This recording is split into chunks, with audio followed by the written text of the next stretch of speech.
Hola chicos, buenas tardes. Hoy nos toca analizar la parte de pasivos. Vamos a hacer una introducción teórica en donde vamos a analizar las diferentes clases de pasivos y sus registraciones contables.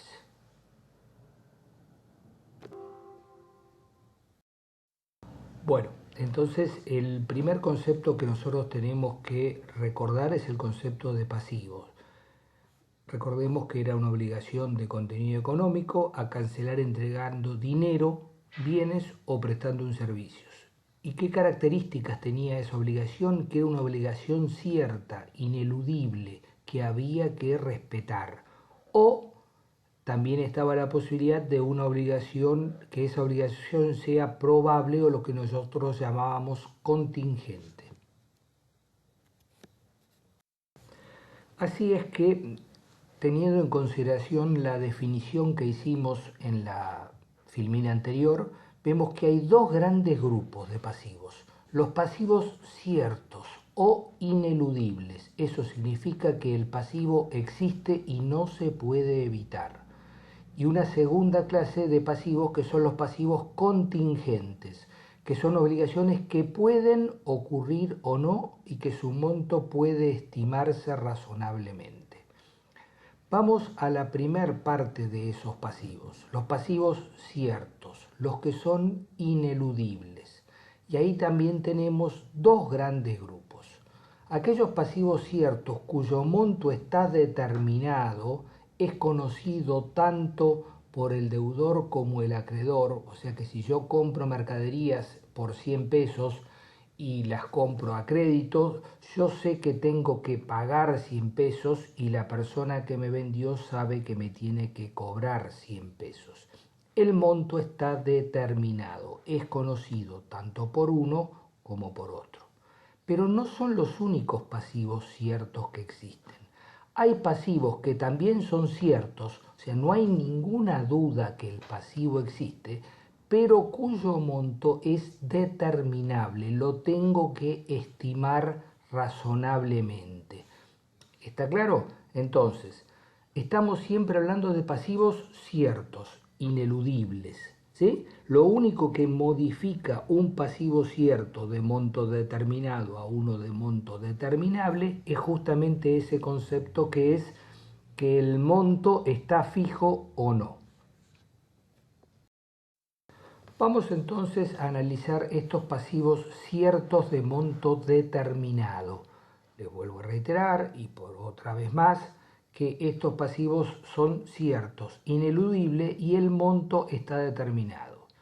Vemos en la filmina que dice que son obligaciones contraídas por la empresa a favor de un tercero, perfeccionadas jurídicamente de forma tal que genera un compromiso de entregar o una suma de dinero o bienes o prestar servicio. Y esa obligación es ineludible. Y ya está, y acá es la parte importante, definido el monto de dicha deuda, su fecha de pago, 30 días, 35 días, 60 días, lo que fuere, siendo esto de conocimiento tanto del deudor como del acreedor. Estas son las características principales y son los pasivos que vamos a ver un poquito más adelante y que son los más conocidos por ustedes. Vemos ahora acá las clasificaciones más usuales de estas que nosotros llamamos cuentas por pagar. ¿Sí? Está por su exigibilidad, corrientes y no corrientes. Este concepto es importante dado que lo van a usar mucho más adelante en la carrera, pero ustedes tienen que ya conocerlo.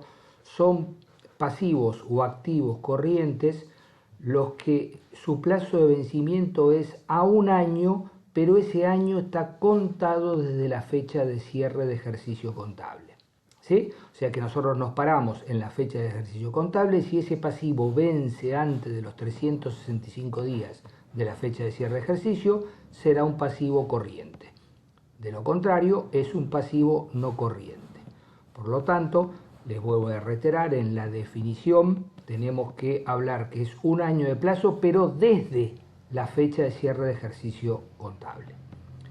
Después tenemos también en función a la garantía que tienen esos pasivos, sin garantía, con garantía, y hay garantías que son personales, o sea, sola firma, y garantías reales en donde hay un bien que está garantizando ese tipo de deuda. Y la que es más común, que se utiliza en las distintas resoluciones técnicas, son las que dividen a los pasivos por su origen, ¿sí? Hay pasivos que tienen su origen en la parte comercial, hay otras que son bancarios o financieros, hay otros que provienen de la liquidación de sueldos, hay otros que provienen de los impuestos y todo aquel que no esté incluido en los 4 anteriores, para eso dejamos un quinto casillero para otras.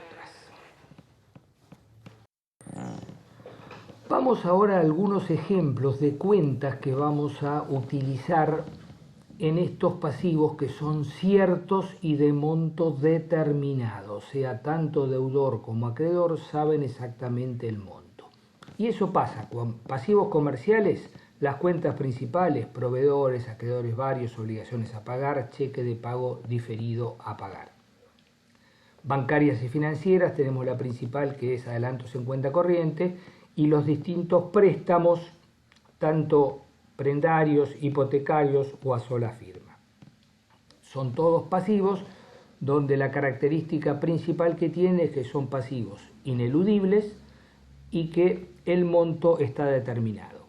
Recuerden cuando hablábamos en la parte de sueldos que aparecían estas cuentas que se llamaban sueldos y jornales a pagar, AFIP, leyes sociales a pagar, sindicato a pagar.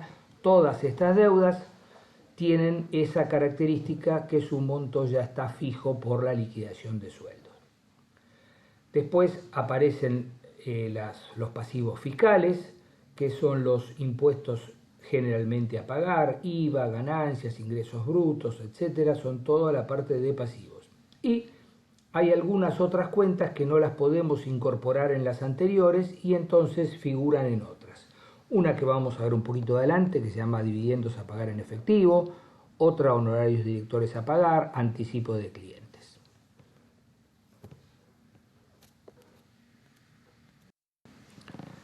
Ahora, si miramos un poquito las cuentas representativas de estos pasivos ciertos, ¿qué característica vemos que se repite en estos pasivos ciertos de monto determinado?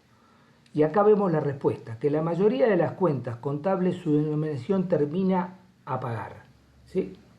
Todas las cuentas contables cuya terminación es a pagar, estamos hablando principalmente de pasivos ciertos y de monto determinado. Por lo tanto, cada vez que ustedes lean una cuenta que diga un concepto a pagar, ese concepto a pagar es ineludible y tanto el deudor como el acreedor saben de su monto. Por eso son pasivos ciertos de monto determinado. Ahora bien, en el cuadro sinóptico que vimos al principio, vimos que no eran los únicos pasivos ciertos los de monto determinado, sino que había otros pasivos también ciertos, ineludibles, pero de monto estimado. Este concepto lo vamos a incorporar como los pasivos devengados al cierre. ¿Qué característica tienen estos pasivos devengados al cierre? Son deudas ciertas, ¿sí?, que se origen en resultados negativos ya devengados al cierre. Por supuesto, están devengados al cierre y si son pasivos, están impagos. No están vencidos, cuyo monto no está determinado y debe estimarse razonablemente para su registración contable. Van a haber muchos pasivos que tienen esta característica. Por ejemplo, energía eléctrica. Yo no sé cuánto me va a venir de la boleta de luz porque generalmente miden la boleta de luz con un par de meses de retraso. Pero la luz consumida en el periodo es un gasto de ese periodo. Por lo tanto, la luz la voy a tener que pagar. Es una deuda cierta. Yo le voy a tener que pagar a los 60 días cuando me venga la boleta de luz. No hay ninguna duda que voy a tener que pagar la boleta de luz, porque luz he consumido. Lo que no sé es cuánto me va a venir. Puedo estimarla razonablemente en función al valor del kilowatt consumido. Lo mismo pasa con un concepto que es el impuesto a las ganancias, que yo voy a tener al cierre de ejercicio seguramente que pagar impuesto a las ganancias, lo que pasa es que todavía no tengo calculada el monto. Y también es muy común que ocurra con el sueldo anual complementario, o sea, el aguinaldo, cuando el cierre de ejercicio no coincide con la fecha de pago. Ya lo vamos a ver un poco más adelante. Bien, entonces, vimos en el cuadro sinóptico dos clases de pasivos: los pasivos ciertos de monto determinado, las cuentas a pagar; los pasivos ciertos de monto determinable o los pasivos devengados al cierre. Ambos eran pasivos ciertos, ineludibles. Ahora vamos a ver el segundo gran grupo de pasivos, que son los pasivos contingentes. ¿Qué es una situación contingente? Es algo que puede o no suceder. Si el hecho contingente ocurre, va a aparecer un pasivo para nosotros y seguramente va a aparecer un resultado negativo. Bueno, imaginémonos, por ejemplo, si yo tengo un juicio al cierre de ejercicio. Hablo con el abogado y le consulto cómo viene ese juicio. Supónganse que el abogado me dice: mira, el juicio lo tenemos casi perdido, ¿sí? ¿Está perdido el juicio? Por supuesto que no, porque si no sería un pasivo cierto. Pero el juicio viene bastante mal. Por lo tanto, ¿qué puede ocurrir? Eso es un hecho, yo no sé cómo va a terminar el juicio. Pero si el juicio es por un despido, por ejemplo, si el juicio termina mal, como está diciendo el abogado, ¿qué va a pasar? Voy a tener un resultado negativo por la deuda que voy a tener con el empleado por su indemnización. Y va a aparecer, por supuesto, un pasivo. Supónganse otro caso muy común es las multas por incumplimiento de contrato. Si yo, por ejemplo, tengo un contrato para hacer una determinada obra, si yo vengo atrasado en hacer la obra, cuando llego al cierre de ejercicio le pregunto a mi arquitecto o a mi ingeniero, y el ingeniero me dice: mira, nosotros tenemos que terminarlo en 30 días, es imposible que eso ocurra, no vamos a terminar. Eso va a implicar que vamos a tener que pagar una multa por no entregar a tiempo la obra, ¿sí? Entonces, yo no sé si voy a poder por ahí tener suerte de trabajar muy rápido y hacerlo y no tener la multa, pero lo más probable es que esa multa ocurra. Por lo tanto, en esos casos aparecen hechos que se llaman pasivos contingentes, que dependen de un hecho que puede ocurrir o no. Puedo perder el juicio, puedo terminar tarde la obra. En esos casos puede aparecer un pasivo. Entonces, ¿cuándo vamos a registrar esas contingencias de pasivo? Cuando se cumplen las siguientes características. Primero, que resultan un posible resultado negativo. O sea, si yo tengo un juicio por una indemnización por despido, si el hecho ocurre, aparece un resultado negativo por la indemnización por despido. Segundo, la probabilidad que eso ocurra tiene que ser cercana a 1, o sea, tiene que ser muy probable. El abogado nos tiene que decir que es muy probable que perdamos el juicio, ¿sí? Y por último, el abogado me tiene que dar la posibilidad de medir monetariamente en forma objetiva y fiable ese pasivo. Tienen que darse, para registrar contablemente las contingencias de pasivos, estas tres características principales: representar un resultado negativo si el hecho ocurre, que ese hecho sea muy probable que ocurra o cuya probabilidad sea cercana a 1, y que se pueda medir monetariamente en forma objetiva y susceptible de verificación.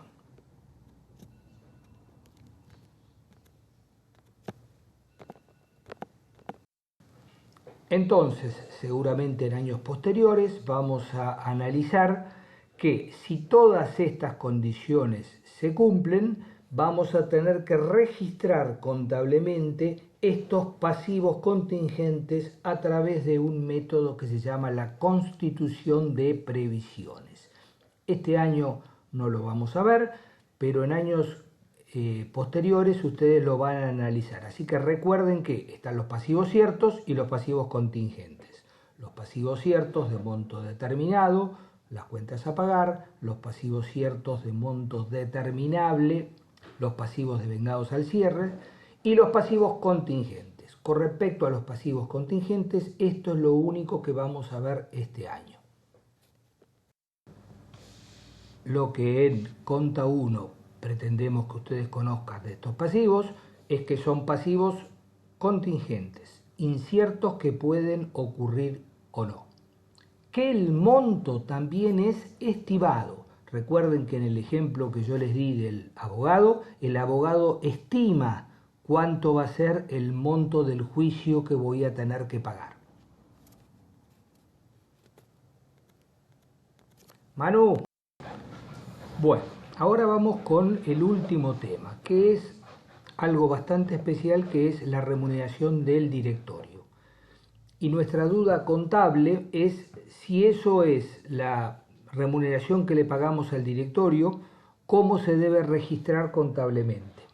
Si es un gasto del periodo o si corresponde su registración en el momento que la asamblea decide la distribución de utilidades.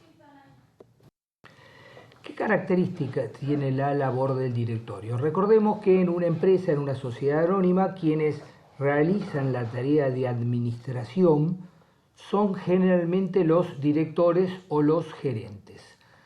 Esa tarea que hacen los directores, que muchas veces también son los dueños de la empresa, es una tarea que se presume remunerada. O sea, los directores van a la empresa todos los días, toman decisiones, trabajan generalmente en la empresa y se presume que esa tarea debe remunerarse, ¿sí? Por lo tanto, como la sociedad, ustedes imagínense una sociedad que trabaja durante todo el año y cierra su ejercicio el 31 de diciembre. Mientras los directores, que son los que administran la sociedad, están trabajando, ellos deberían percibir una remuneración por esa tarea, ¿sí? Esa remuneración debería incidir como gasto a cargo de la sociedad en el periodo que le corresponde. O sea que si los directores realizan la tarea en el año 2019, tiene que ser un gasto del ejercicio cerrado el 31 de diciembre de 2019. Ese gasto, entre comillas, se irá devengando durante el ejercicio a medida que van prestando el servicio, ¿sí? Eso está determinado por el principio de devengado, la regla B, que entonces el gasto por la tarea del directorio del año 2019 debe registrarse en el balance que cierre al 31 de diciembre de 2019.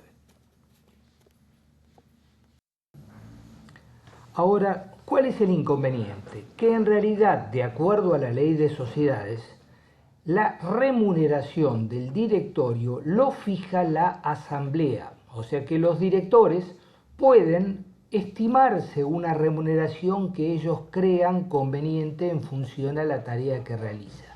Pero la encargada de fijar el monto de esa remuneración por ley es la asamblea cuando trata el balance y la distribución de utilidades. Después vamos a ver más adelante que llegado el cierre de ejercicio se hace el balance y dentro de los 4 meses la asamblea es la que define si el balance está bien o no y la que fija la remuneración de los directores.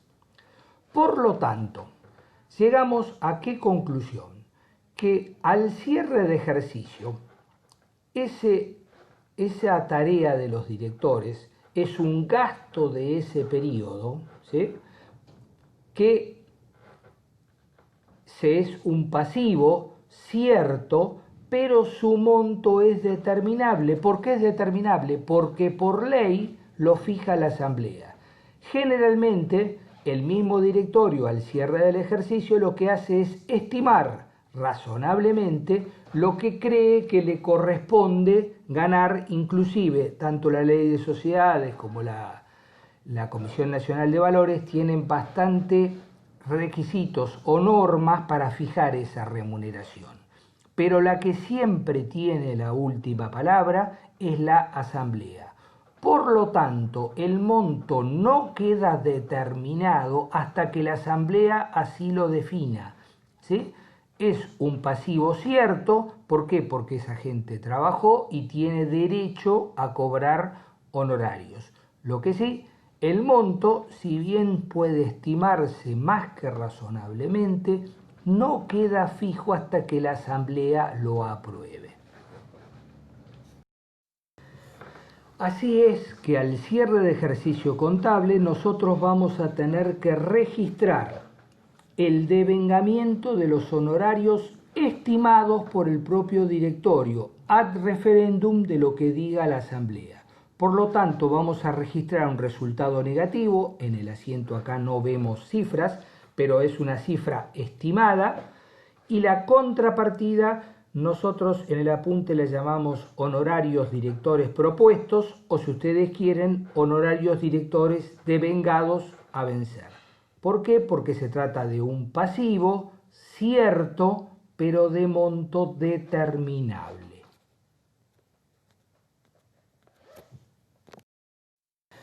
Después, en el momento de la asamblea, lo que generalmente ocurre es que la asamblea confirme el monto que los directores estimaron, ¿sí? Una vez que la asamblea confirma el monto que los directores estimados, se produce un cambio de pasivo.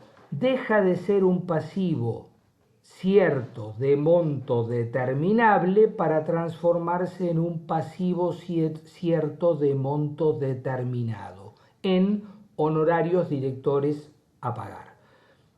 ¿Está claro? Entonces, después, si la asamblea por distintos motivos no confirmara el importe, eso ya lo van a ver en años posteriores. Nosotros acá lo que hacemos es determinar que al cierre del ejercicio contable ustedes tienen que estimar los honorarios de los directores, de los gerentes, y la contrapartida es un pasivo cierto de monto determinable.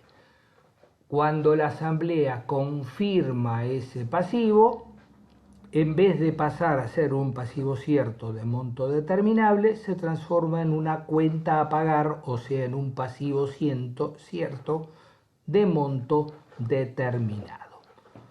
Muchísimas gracias.